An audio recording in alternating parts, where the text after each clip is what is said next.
My name is Corey, and today we're making this walnut bench.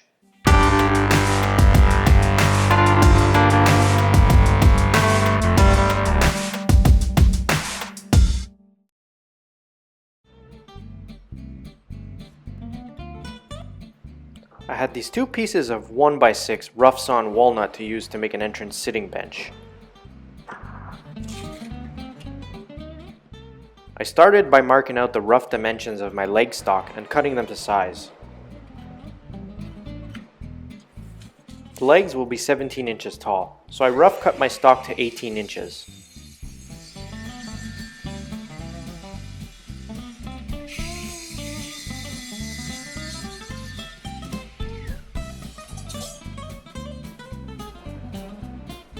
Now if you're like me and have a garage workshop that gets freezing cold in the winter, you know how important garage heating is.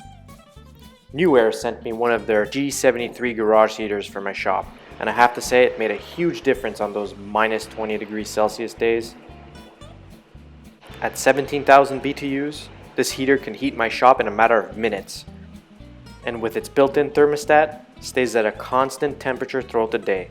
To get 20% off your own G73, use coupon code Corey and click on the link in the description below. Now because my stock was 1 inch thick and I wanted 2 inch by 2 inch legs, I had to glue two pieces together after jointing one face of each board.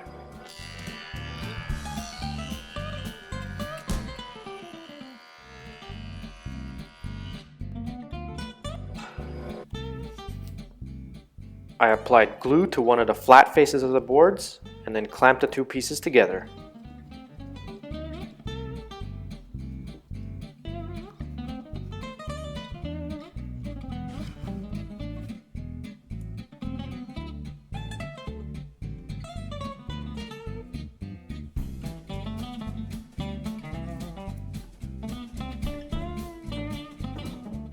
While I waited for the glue to dry, I prepared the stock for the 4 stretchers.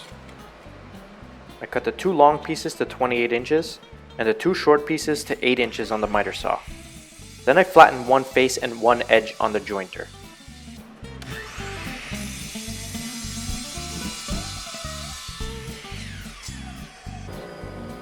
Once the leg blanks were dry, I took them out of the clamps and passed them over the jointer to flatten one face and one edge.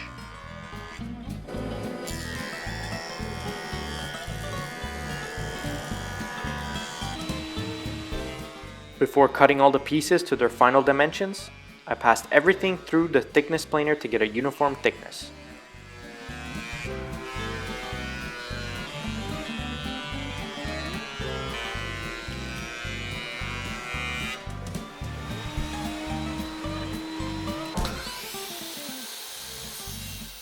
On the table saw, I cut the leg blanks to 2 inches wide.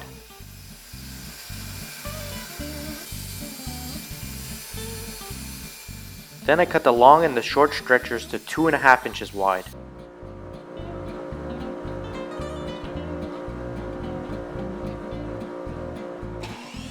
I had to carefully cut around a knot that was in the middle of my stretchers, so I cut my stock from each end.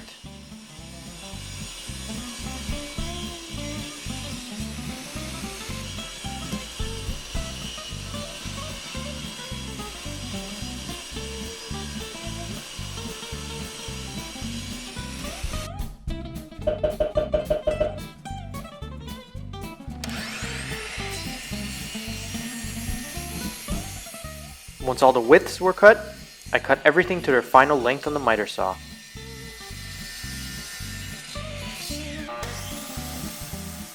I used a homemade taper jig to clamp the legs to, so that I can safely pass them through the table saw and cut a small taper off the 2 inside faces of each leg.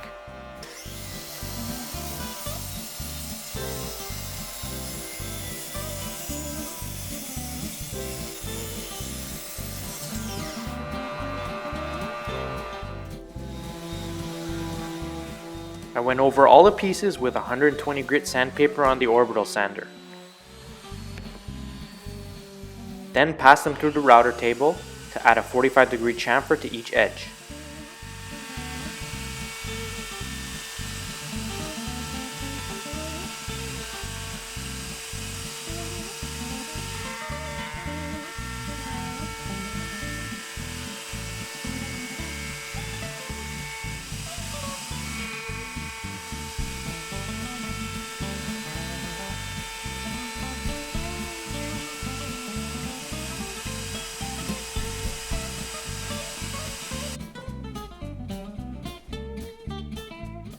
With everything cleaned up and ready for assembly, I used a marking gauge to mark where the dowels were going to go.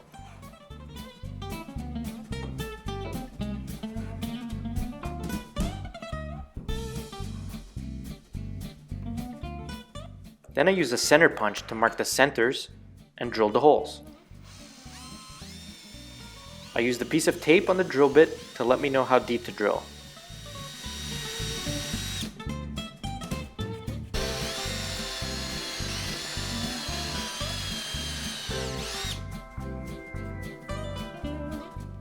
With all the holes drilled, I applied glue and dowels to the legs and attached the short stretchers to each side.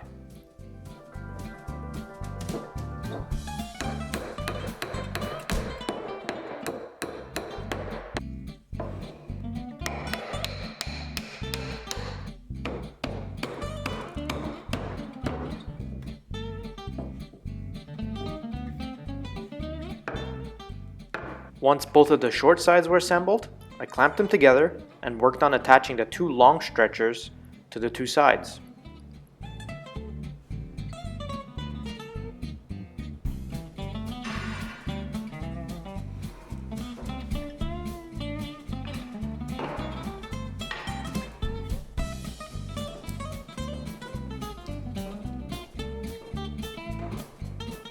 All clamped up, and the frame was assembled.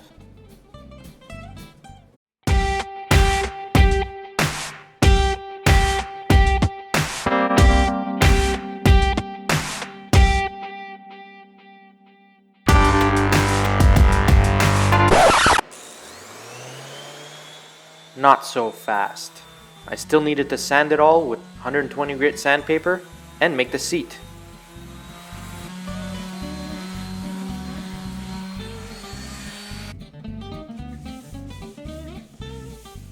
Once the frame was smooth, I applied a few coats of satin wipe-on poly using a clean cloth.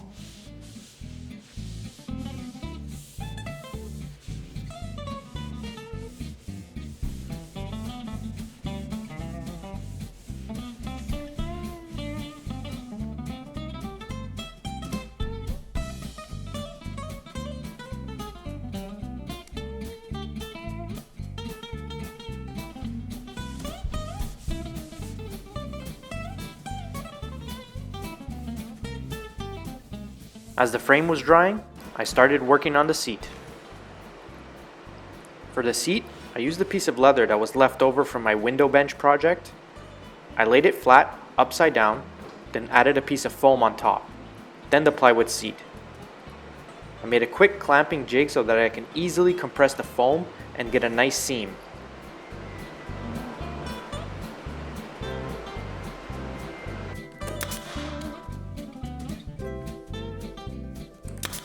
I used 1/2-inch staples in my nail gun to secure the leather to the plywood, and tried to tuck the corners as best I can.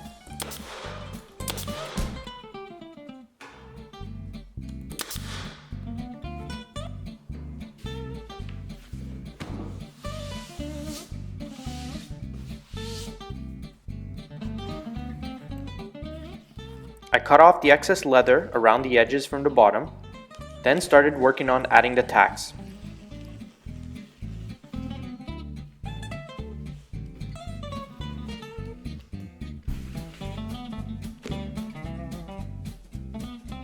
To add the tacks, I scribed a mark 1/2 inch from the bottom of the seat to get a nice straight line.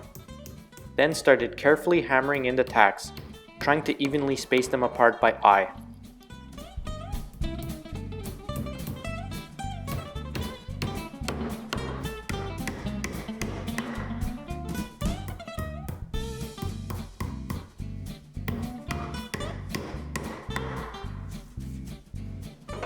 With the seat finished, it was time to secure it to the frame.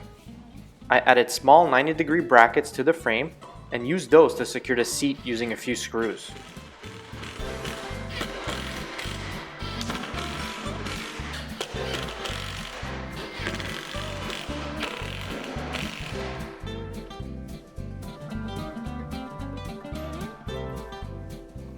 And with that, the bench was done.